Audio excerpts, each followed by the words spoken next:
The silver tray felt like lead in my hands, but it wasn't the weight of the champagne, it was the weight of the lies. 10 feet away, my husband, the man whose career I had built with my own family's shadow wealth, was leaning in to whisper a secret into the ear of a woman half my age. I was wearing a cheap polyester server's vest and a fake name tag, breathing in the scent of his new, expensive cologne that I hadn't bought for him. He thought I was home, sleeping in our king-sized bed. He didn't know I was watching him touch her stomach with a tenderness he hadn't shown me in years.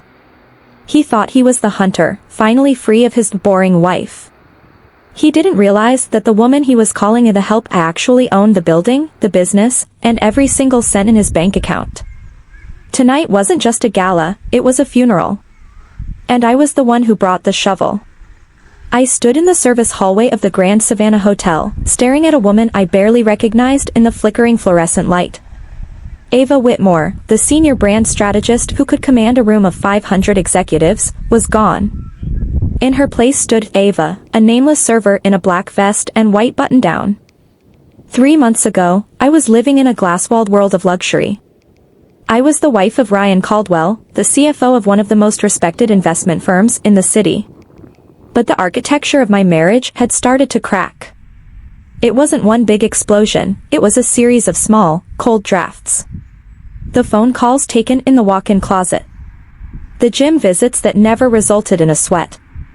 The way he started looking at me, not with love, but with a clinical sort of pity, as if I were a piece of furniture he was planning to replace.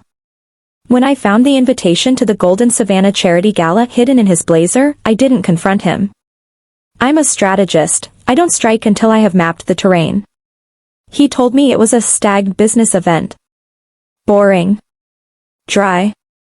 Corporate. You'd hate it, Ava, he had said, kissing my forehead with lips that felt like ice. Just a bunch of old men talking about interest rates. So, I called a favor from an old contact in elite staffing. I didn't want a seat at the table tonight. I wanted to see what happened when the lights were low and the boring people thought no one was looking. The ballroom doors swung open, and the scent of expensive lilies and vanity hit me. I moved with the practiced, invisible grace of the service industry. I held the tray steady, weaving through the titans of industry I usually dined with. Then, I saw him. Ryan looked magnificent. His tuxedo was tailored to perfection, his posture radiating the confidence of a man who thought he had won at life. But it was the woman on his arm that stopped my heart. Lily Carter. A junior accountant at his firm. I remembered her from the Christmas party, quiet, mousy, always nodding too eagerly at the partners' jokes. Tonight, she was a siren in emerald green silk. I moved closer, offering hors d'oeuvres to a group of investors nearby. I was close enough to see the way Ryan's hand stayed glued to the small of her back. I watched as he offered her a glass of vintage champagne. She shook her head, a soft, knowing smile playing on her lips. "No, thank you," she whispered. Then, she placed her hand on her lower stomach, a protective, instinctive gesture that every woman recognizes. Ryan's eyes didn't just soften, they transformed. He looked at her with a proud, paternal hunger that he had never shown me. In that moment, the betrayal wasn't just about another woman. It was about a whole other life. He wasn't just cheating, he was building a family on the ruins of mine. I didn't drop the tray. I didn't scream. I turned, walked back through the service doors, and dialed the one person who knew exactly who I was before I became Mrs. Caldwell. "Daniel," I said when my brother answered. "It's time."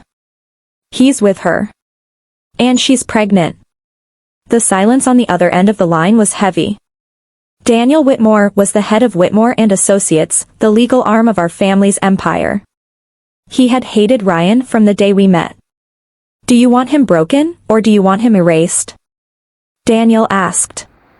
"I want the truth," I replied, my voice sounding like gravel. "I want every receipt, every offshore account, and every cent he stole from the firm to buy her that green dress." "And Daniel. I want the 51%. Most people in the city knew the Witmore name, but they didn't know the Witmore faces. My father, a man of immense wealth and even greater privacy, had taught us to move in the shadows. When I married Ryan, I dropped the Witmore name and used my mother's maiden name. I wanted to be loved for Ava, not for the billions behind her. Ryan thought he had married a successful strategist with a decent inheritance. He had no idea he had married the majority shareholder of the very firm he worked for. My father had been the anonymous angel investor that saved Ryan's company a decade ago. It was a wedding gift he never knew he received. Get the evidence, I told Daniel. I'll handle the house. When Ryan returned home at 6 a.m., the sun was just beginning to bleed over the horizon. He walked into a house that felt like a tomb. I was gone. But I hadn't just left, I had deconstructed our life.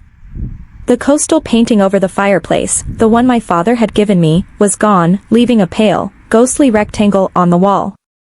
The display cabinets were empty. My clothes, my shoes, my jewelry, everything that made the house a home, had been stripped away. Ryan found the envelope on the nightstand. It contained the photos my brother's team had taken, not just of the gala, but of the months of secret lunches, the jewelry store visits, and the prenatal appointments. But it was the legal document that made him stop breathing. Clause 14, Section B, the adultery clause. Ryan had insisted on a prenup when we married. He thought he was protecting his hard-earned CFO salary from a career-driven wife. He didn't realize that Daniel had drafted that agreement. The clause stated that in the event of proven adultery by the primary earner, all marital assets, including his shares in the company and the house, would revert to the injured party. His phone rang. It was the office. Ryan Caldwell? The voice of the senior partner boomed through the phone. There is an emergency board meeting in 30 minutes. Do not go to your office. Go to the main conference room. Ryan arrived at the office disheveled, his tuxedo shirt wrinkled, his eyes bloodshot. He expected a reprimand. He expected a scandal.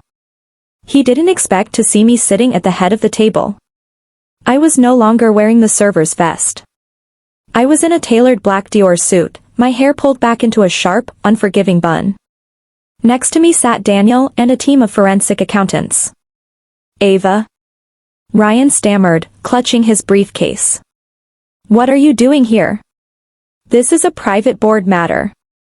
Actually, Ryan, I said, leaning forward. This is a Witmore matter. And as of 8 a.m. this morning, I have exercised my right as the controlling shareholder to suspend your executive powers. The room went silent. The other partners looked at their shoes. They already knew. They had seen the audit. You've been busy, Ryan, I continued, sliding a spreadsheet across the table. The Ashton Initiative. The Meridian Consulting fees. You thought you were clever, hiding Lily's lifestyle in project codes. But you weren't stealing from the firm. You were stealing from my father.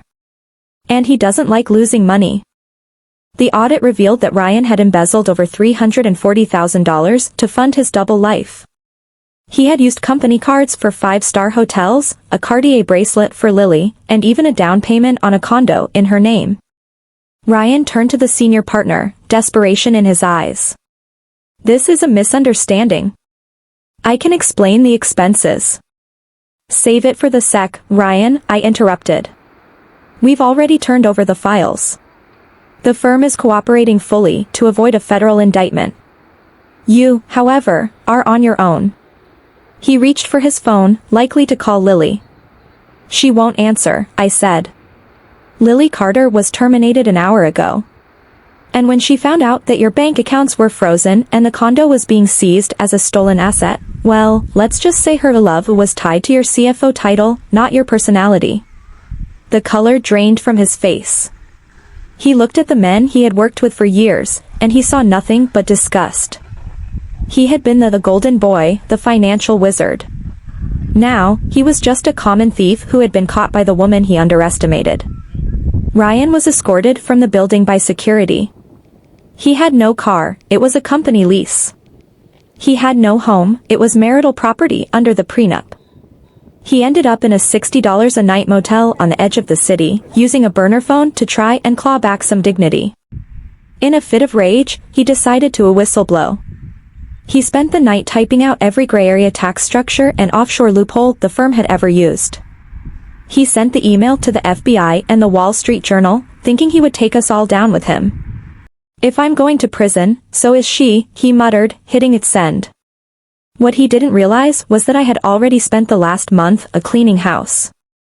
I had self-reported every irregularity to the authorities weeks ago, paid the fines out of my own pocket, and reorganized the firm's ethics board. When the FBI arrived at his motel room that afternoon, they weren't there to thank him for his information.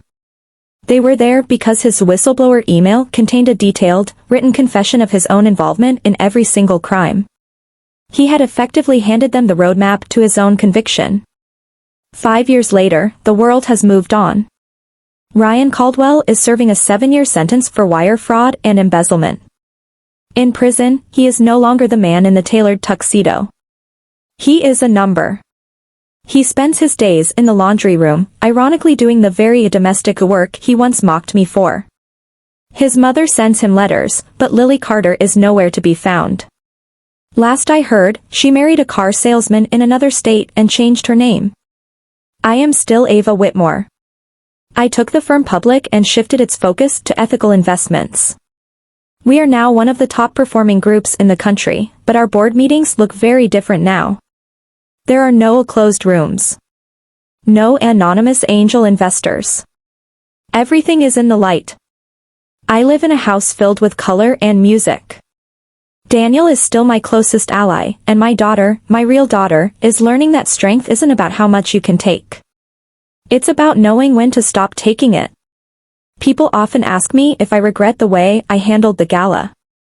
If I regret the undercover vest and the silver tray. I don't.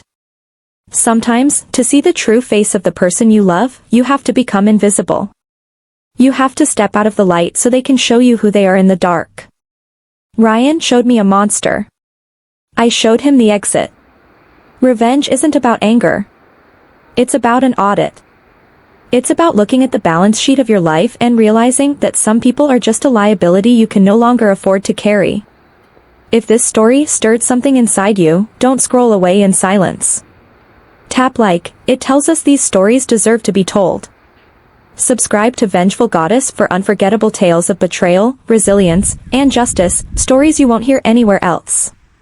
Turn on the bell icon, so the next story reaches you the moment it drops. Your support keeps these voices alive. Because sometimes, revenge isn't loud, being heard is.